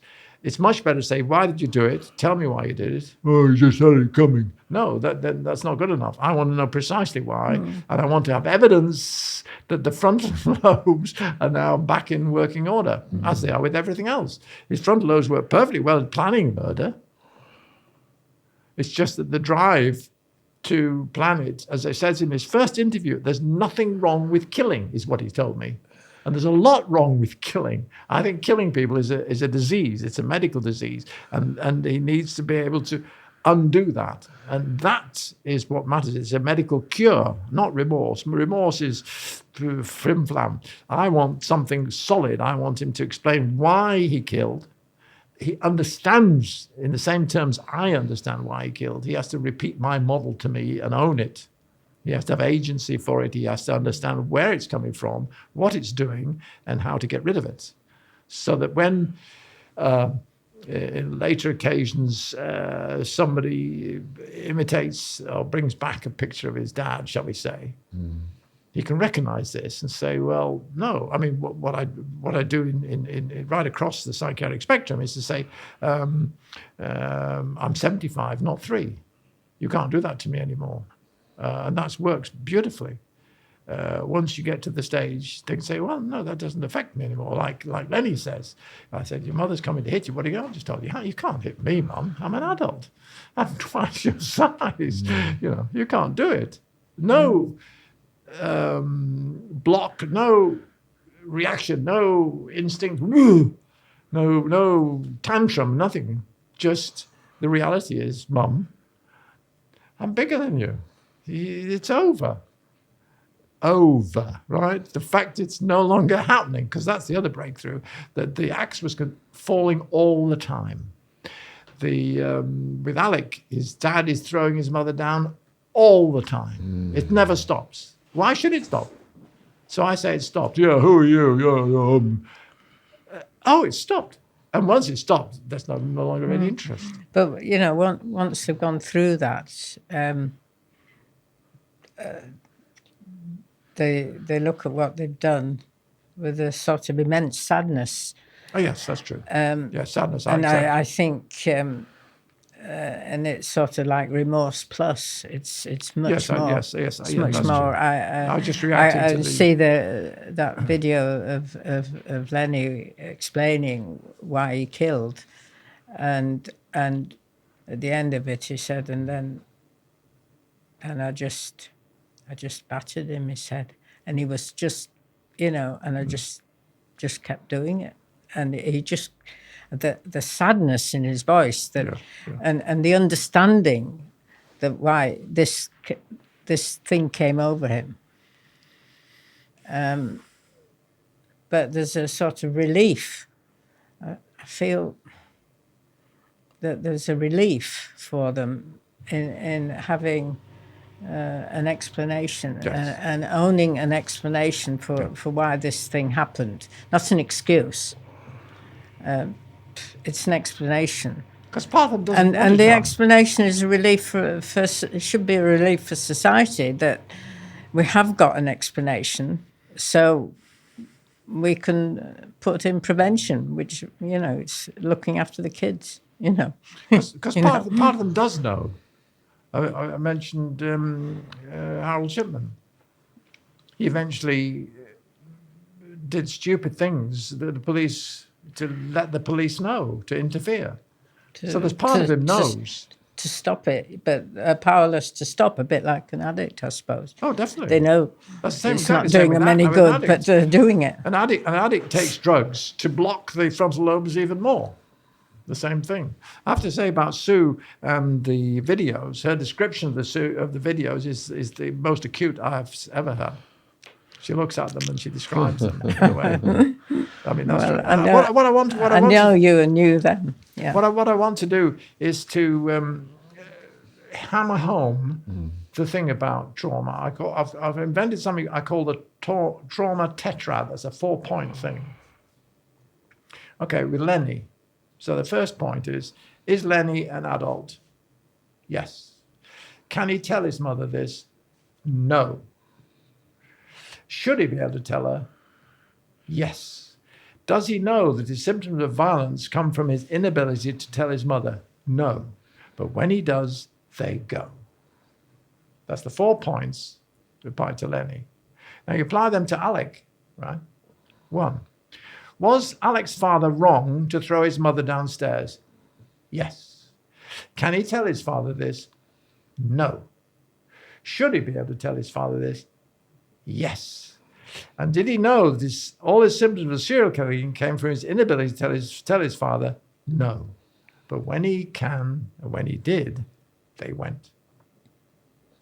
I mean, the idea that what happened a long time ago can still be having a devastating effect on you is a difficult concept to grasp. And it's easily mocked, it's easily thrown away.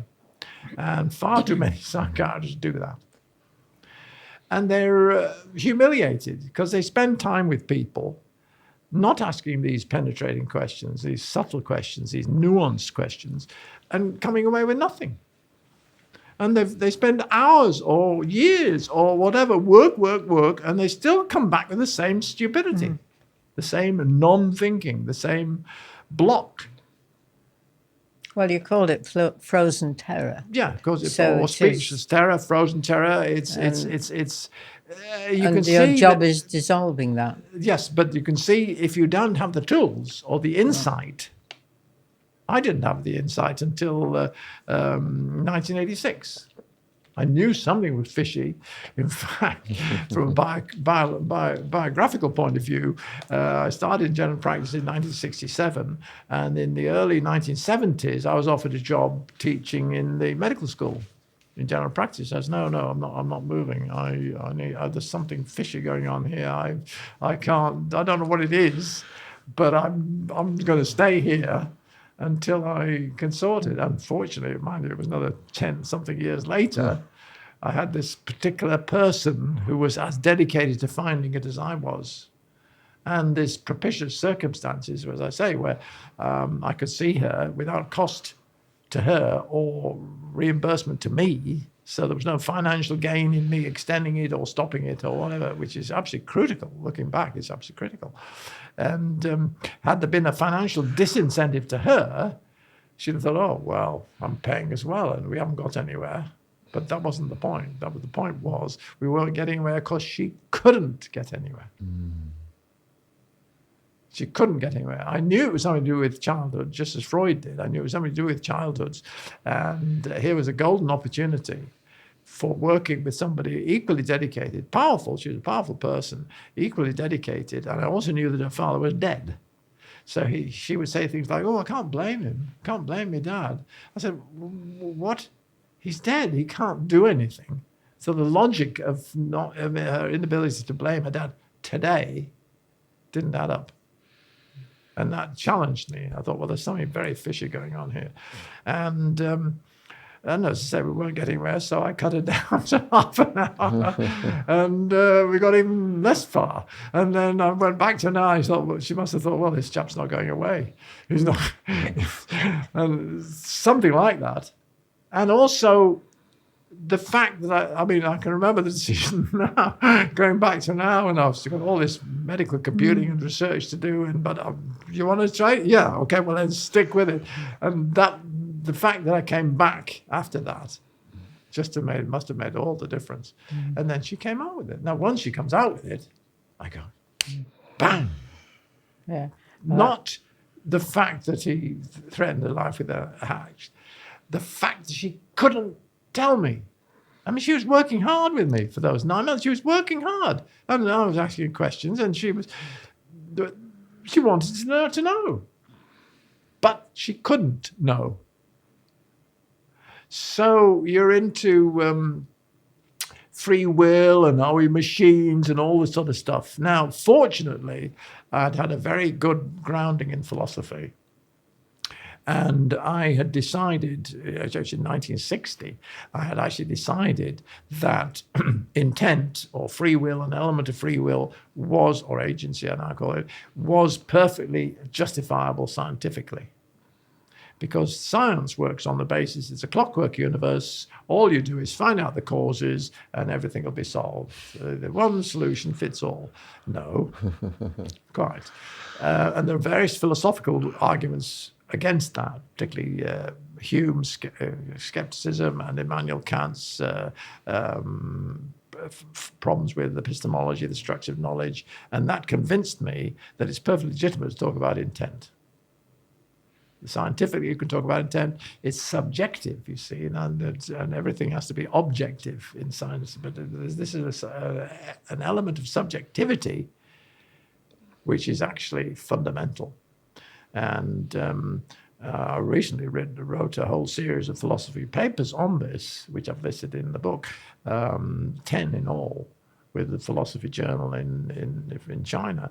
And I've gradually developed the theory, the model, such that it includes Hitler's childhood and Hitler's changes. But the crucial thing is that you sit down with somebody and they've got an intent. They may be twisted, they may be going the wrong way, they may be upside down, wrong way backwards, but they've got an intent and they want it to be straight.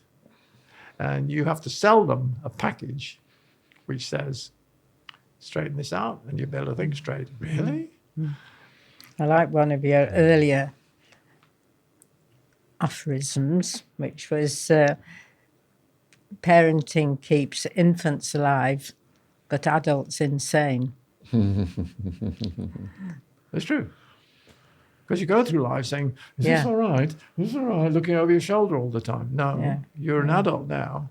And the parent's got two obligations. Anybody who's had recently a small baby, I should learn it. You've got two obligations. Bring the child up and bring the child up to be independent. Now, that's very difficult if you haven't been brought up independent yourself. And a lot of parental anxieties, and some of them are perfectly justified, come down through the child. So the phrase that answers that is, it takes a village to bring up a child. And with industrialization, a lot of villages have disappeared. So you're brought up in a tower block and you don't meet other people. You don't meet parental allies who have a different view of the world and of you. And that's what you need. So childhoods are important. Is there a tipping point with childhood trauma that eradicates empathy for the rest of someone's life? Can that happen? Absolutely. Absolutely. I'm not going to tell you what it is. But the child, I've spoken to, I don't know, 50,000 childhoods over the years or whatever. The child said, here is a word from today's sponsor, Aura. If you Google someone, you can find out all kinds of personal information about them. This information is accessible because of data brokers who profit by selling your information to robocallers, telemarketers, spammers. You can use my link, https://aura.com. Aura is AURA. /Sean Atwood, SHAUNATT Wood, to try 2 weeks for free and see how many data brokers are sharing your info. Also linked in my description box on this YouTube version, or scan the QR code on the screen. Aura also monitors your emails and passwords to see if they were involved in a data breach and exposed on the dark web, and gives you the recommendations on what to do. Aura has almost every internet safety tool you'll ever need, all inside one app. this is the end of me. I'm not going to get through in the next 2 minutes. It could be totally wrong, could be totally fictitious, but if the child sees that, and people got different thresholds, and sometimes it's quite obvious, and sometimes it's verbal, I'm going to kill you when I get home, and all this sort of stuff. It's the threat to life powerful enough to breach what the child can do. Again, it's agency. Can I do anything to get out of this situation? No. He's much bigger than you, and you're in trouble. That varies right across. You can't say such and such will affect this person this particular way. You can't do that. But it's like a leg. You fall over and somebody's got a weak leg and it breaks. Somebody's got a strong leg, it doesn't break. So maybe the same trauma for different people has a different impact, different And some people are picked up and some people aren't. Yeah, but also some people, I mean, maybe it's just a sneer. I mean, I've got this incredible photograph. I don't know if this is germane, but I've got an incredible photograph of Donald Trump, aged 18. And his father's sneering at him. Bit bigger. But His father's sneering at him for the rest of his life.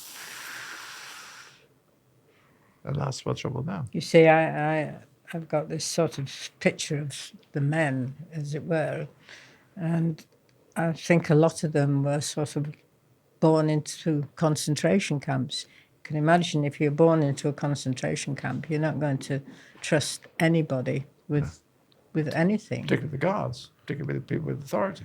Is the shutting down of the empathy, is that a protection mechanism? It doesn't arise. Everybody's dangerous. Everybody's going to get you. The only way is to hit them first. And empathy is for the birds. I mean, it just isn't available. And if I can tell you what Alec said, when he really got hold of it, he said, when you're 4, when you have a tantrum, you stamp your foot on the floor. When you're 24 and have a tantrum, somebody dies. And then again, he was a very insightful young man, despite his discrepancy. He said, I got married when I was 18. I had everything I wanted. Meals cooked, everything available, laundry done, everything. Everything was fantastic. But I could only talk with my fists. So in order to do that, in order to say that, he's now learned to talk with his tongue. And he can see with great regret, obviously, what he did before. And I'm sure that's what happens. That's what we're talking about. His parents, particularly his dad, had taught him that human beings are violent and you talk with your fists. You don't talk motions, very weak and sloppy and all that sort of stuff. And that's how he summarized it. I could only talk with my fists. And I mean, that's the human tragedy. What's the relationship between psychopathy and narcissism? They're confusion in terms. Okay. There's a whole string of lunatic terms which mean sod all. I mean, nasty behaviours. They don't, I mean, and the same with personality disorder and sociopaths, and they're all invented labels by frustrated lexicographers. That people they try very hard and they make no progress. Well, so they say, well, it's the patient's fault. They make wonderful classifications. The whole of the DSM-4, the DSM-5 as it is now, the Psychiatric is crap. It's a classification of nastiness, really. And it's not. It's and the not medicalisation of it. It's not medicalising it. No, it's not even medicalising it. It's codifying it in a view, which is you can do nothing about it.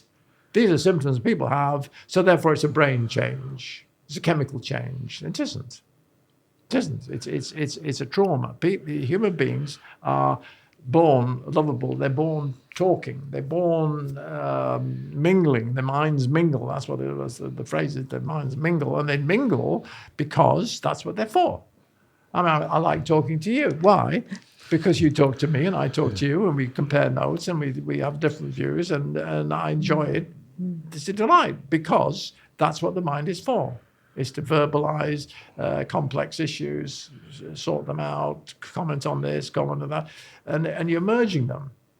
And that is what life is about. Now, you try and codify that and say, well, you can't do it because you're psychopathic, you're lacking empathy, you're no remorse. You're missing the point. Well, it's just an observation. It's just observational. It's just descriptive. It isn't an analytic. It isn't therapeutic. It isn't a diagnosis. A diagnosis in medical terms should give you a clue what's gone wrong and what to do about it. Now, diagnosis in the current psychiatric terms is entirely descriptive. Now you've been depressed. Have you been depressed 6 months or 12 months? Oh, good, 12 months. Crap. Absolute crap. Have some meds. Before you leave. Yeah. What is it? It was a wonderful description. Psychiatrists call them prescription jockeys. You go in there and they're mixing the things. And they said, didn't it work? Oh, double the dose. Oh, it didn't. And that was the thing with ECT, shock treatment. The first series didn't help, so you give them some more. And you give them so many, it damages the brain. Why are most serial killers male? They aren't all. But most are. They aren't all, and it depends on your definition of serial killers. I mean, you can call Lucy Letby a serial killer. Yeah. She was a serial baby killer. And one of the podcasts we saw of yours, she's in for a terrible time in the prison, which is a reflection on the prison service. She should not have jungle justice. But anyway, so the reason behind your question about men is a lot to do with the socializing. Okay, little girls play with dollies and little boys play with tanks. What? Rubbish. I mean, it's socially determined, and that's it. And little boys hit harder than little girls, of course, and that's all wrong. It's wrong. You should bring up the child not to hit anybody or not to be violent. And you want to bring the child up to talk with their tongue, not with their fists. And little boys are encouraged to fist. They do boxing and all this kind of stuff. And you get a lot of problems from bullying. Bullying in nursery school, bullying in primary school. Very, very, very dangerous. Long-term effects of that. I was bullied at school. You hear it all the time. And what do? They give up. Cut off. Can't do anything about it, which they can't at that age. They learn, I can't do anything about it. They learn non-agency. They learn impotence. And my task, or our task, or the task is to empower them.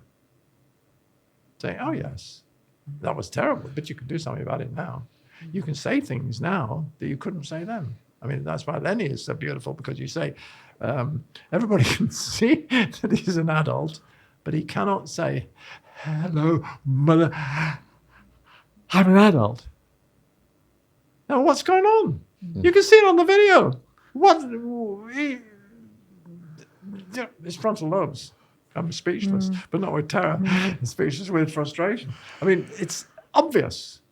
Now, in order to get Lenny into that position, I should say, I saw him 4 or 5 times before I was allowed to video, before I was allowed to bring my camera in. I started work in prison July the 1st, and this is September the 11th. And there's a lovely little story about that. So I'm in the prison, and John Marriott's my friend, and so on and so forth. And John, being a little bit of a bombastic, has agreed to give a talk to the forthcoming prisoner governors conference. And he's terrified. So he says to me, he said, can we do a joint presentation, Bob? Can we? So I'm talkative. Can we? I said, well, I'm sorry, John. In order to do that, I have to have a video camera. Right. Sign the chit, bring the camera in, bring the tapes in, pass all the security and everything, and start videotaping. And once you've got it, of course, that's permission.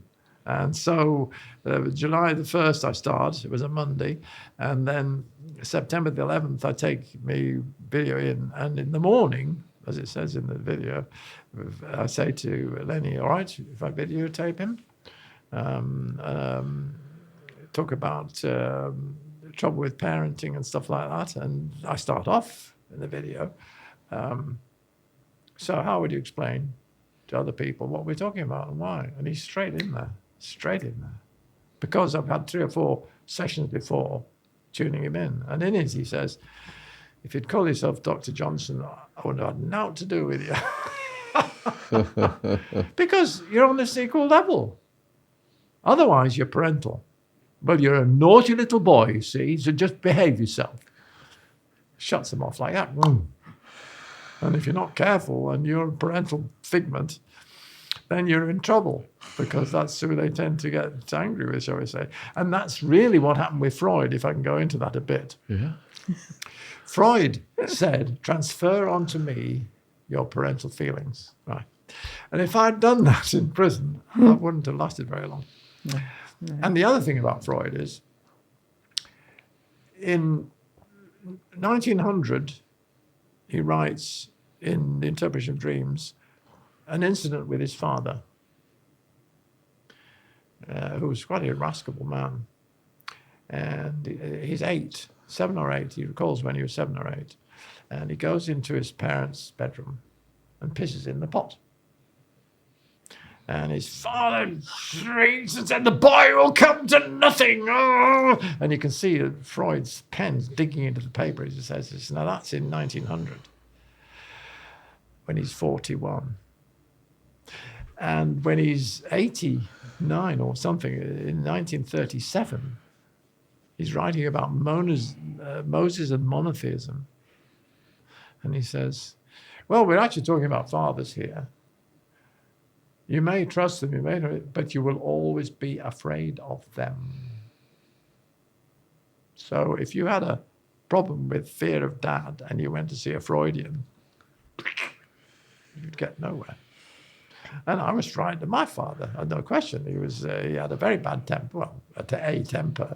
He was a very upright man in many ways. Now, there's a lot of good things from him, but he had a temper. And looking back, I was frightened of him until I was 49 in 1986. And I was able then to allow the person in front of me to express fear of her father. Before that, I'm quite sure, I've recorded sessions way back to the early 60s, and I'm sure anger you're allowed. I wrote a thesis on anger. But fear, I'm sure they started saying, no, we won't talk about it. No. I would have stopped them. So you had to open your own box. It had to be opened already without anybody. Otherwise, I wouldn't have allowed it. I'm quite sure. It's dangerous. Yeah. A frightening parent is in charge of your life. That's the point. The parent is your life support system until you look after yourself. And that's why what the parent has to do is to wean them physically, emotionally, and otherwise. And assure them that they can live on their own. And it's not always easy. It's not easy because parents get very anxious and they hang on. That could happen to you. I want to do so. I can do it for you. I can do it. Fine. That's not the answer. The answer is they have to learn themselves. They have to learn to toddle. That's the toddling metaphor. They have to learn to stand on their own 2 feet, all right across. You can't stand on their feet for them. They have to do that themselves. And you can easily do whatever you've learned to do, but they have to learn to do it. And that's what the doctor has to do. That's what I had to do in the prison. I wasn't frightened of their dad. Up until so I was 49, I probably was. So I couldn't discuss that. And I wouldn't have gone into the prison. And it would have been dangerous for me to go into the prison. But once I knew that there was no need to be frightened of dads or mums, whichever, it doesn't matter which it is. And because what I learned was that the infant is gender neutral. Despite what Freud said, the infant is gender neutral. One of the parents is usually the dominant one, but it doesn't matter. The gender is of no consequence to the infant. The infant wants to know, are they being fed? Are they going to be looked after? Are they kept warm? Are they going to be loved? Are they going to be given affection and support? And if they're not, then they have to make do, and they make up a whole series of things which drive them. Just to go back to the political one of Trump's recent rallies, he said, "I've never had this much support in my life." That's true, and he isn't getting it now because he's looking for parental type of support. He doesn't call it that, and if you suggested that, he would lock you up or whatever he would do. But that's the bottom of it. So why do you think there are so many male killers? Well, I do think we are a particularly gendered society, and there's expectations of men that are rather different from expectations of women. But I was thinking also that we're an incredibly coercive society. the assumption behind all the legislations that's tumbling out constantly is that people won't behave themselves unless there's a big stick behind them. And that is so wrong. And I think that feeds into a particular type of toxic masculinity which goes round with big sticks. And I don't think our government processes are particularly good role models. So I would like a kinder society, and a society that trusts each other to be kind, and institutions where compassion and kindness is put at its heart, and that includes schools. I think schools have become very coercive places, not only for the students but also for the people that work there, the teachers. And there seems to be an assumption that experts are no longer needed. That, or anything to add. That's right. they have to be controlled in some way. And they've got... if they do... I mean, I know most about the education profession and the health profession. So, in fact, agency is being taken away from teachers, and curriculums and protocols are being imposed. The same thing is happening in medicine. So doctors can't use their clinical judgments, and teachers can't use their compassion. So, I really would like a society that, that's kind and trusting. And I mean, and our public services are being atomized and scattered and shattered, really. Yeah. My mum quit as a teacher because of the bureaucratic strangulation. Do you think we're tiptoeing into Orwellian totalitarianism? I hope not. I could write a dystopian novel about that, but I would like to. It's a bit like what's happening in China. But Yeah. just take Lucy Letby. The whole layer of managerial lunacy. Doctors trained medically, and they should make medical administrative decisions, as they did when I was a medical student. Then it's part of the denigration of the national health system. They need managing. Oh, they save money. Wrong. The doctors know what the health service should do. And Letby is a case in point. They said, just a minute, this is going to... No, our reputation, our commercial interest. What? It's absolute garbage. And I want to mention the recent article in The Economist, because this is really remarkable. It came out on the 26th of June, 2023. And I've summarized it here. And basically, I've taken the figures from there. And they say that each prisoner costs us all £50,000 each and every year. So if you add another 100 prisoners, that's 5 million extra every year. And guess what? The plans the government has is for 100,000 prisoners shortly, with no extra funding. Talking about, building more prisons. Building more prisons, it's an expensive way of making things considerably worse. Building more schools and hospitals. And then I want to know why crime, why antisocial behaviour, why violence, why murder. So, taking the data from that article, half of all thefts, which includes burglaries, muggings, shoplifting, car break-ins, are carried out by people who are addicted to drugs. They're funding the habit. Drug addiction, any addiction, is a medical disease. It is treatable, and I would say it is curable. what you have to do, drug users have given up. Well, the frontal lobes aren't working and they're getting in a mess, so they make them work even less well by dosing themselves. They need emotional support on the ground, but trustworthy people, so they have a better future. Look, laddie, if you stopped drugging yourself, you could do all these fantastic intellectual things. And drugs in prisons are appalling. It's the only way to survive, isn't it? So then the next thing is what I've called orphans, right? Mothers have to feed their children.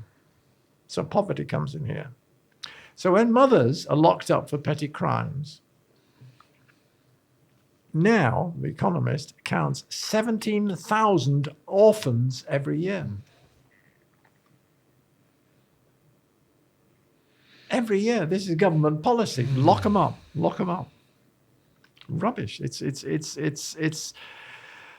antisocial behaviour. Right. Well, it's the opposite of sensible, for apart from anything else. Now, the other fact that hit me from that article was a quarter of all prisoners have been in care. Right. So you have a hospital, and a quarter of all people have got tuberculosis. Right. And you find that the people with tuberculosis have been to this particular school or particular context. You don't take notice. You don't bother. What?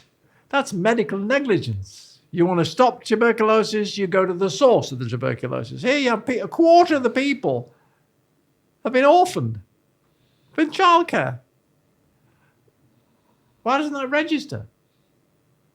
And I'll tell you something else. That's the quarter you know about.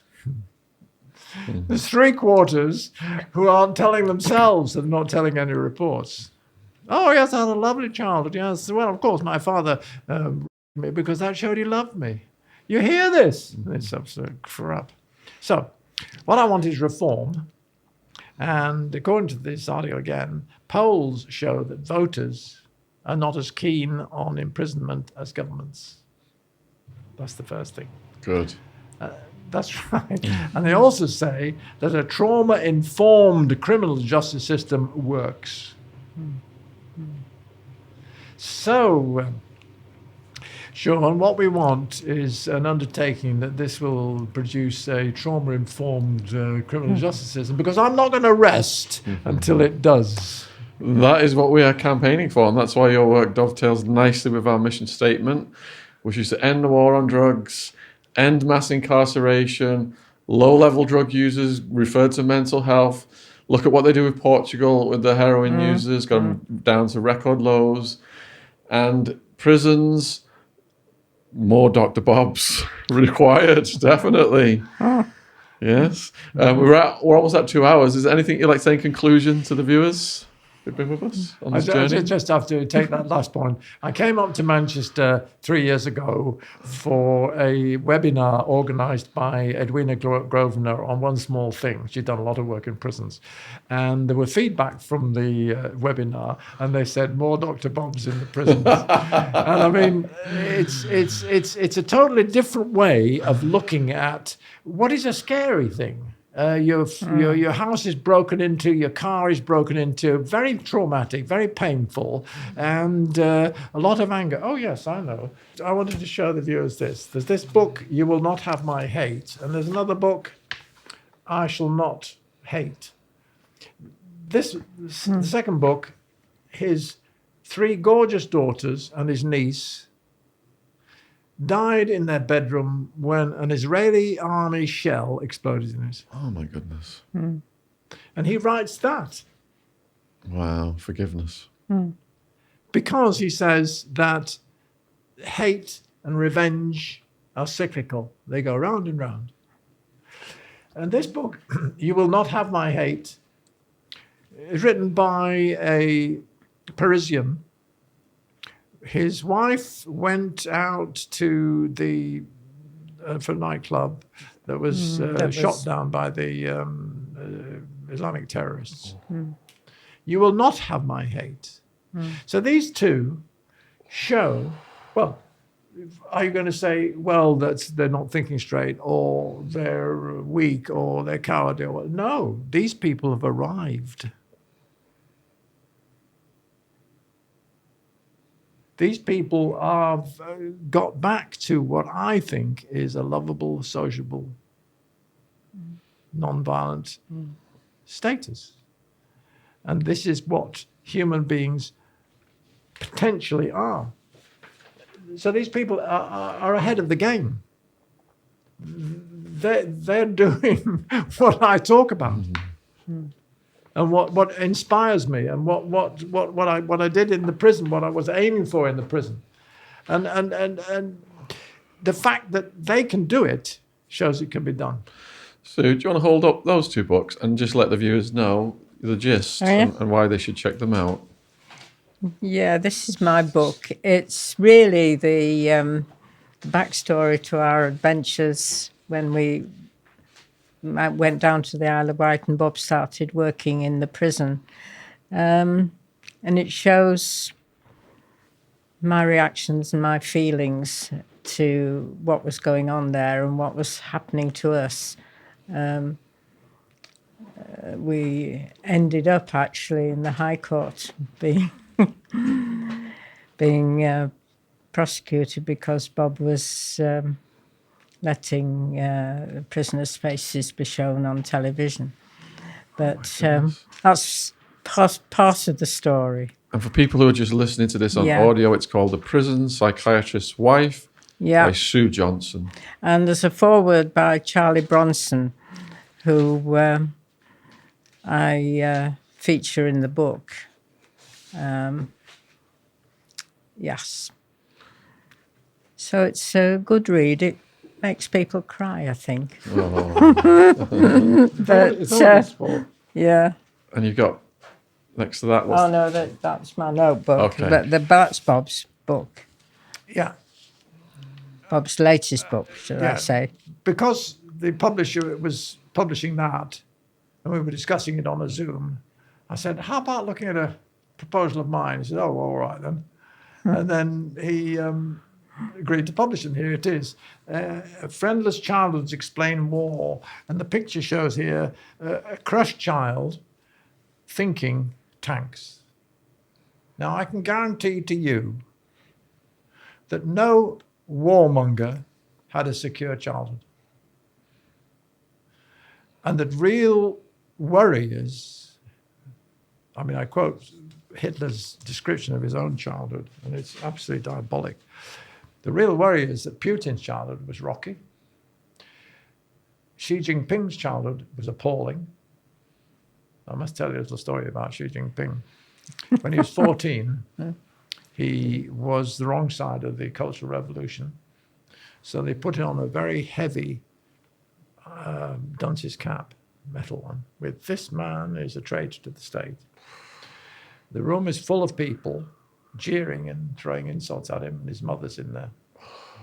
So they send him to a remand home, a secure institution. And he breaks out, because he's a clever lad. Runs home through the rain, comes in. "Mom, I'm cold, I'm wet, I'm hungry." So she sends for the police. Thank you. So inside, there is an explosion. So what do you find him doing? You find him controlling the Chinese nation. Any conceivable insults to Xi Jinping's thought or Xi Jinping, brutally suppressed. He's going to invade Taiwan because his figments tell him to control.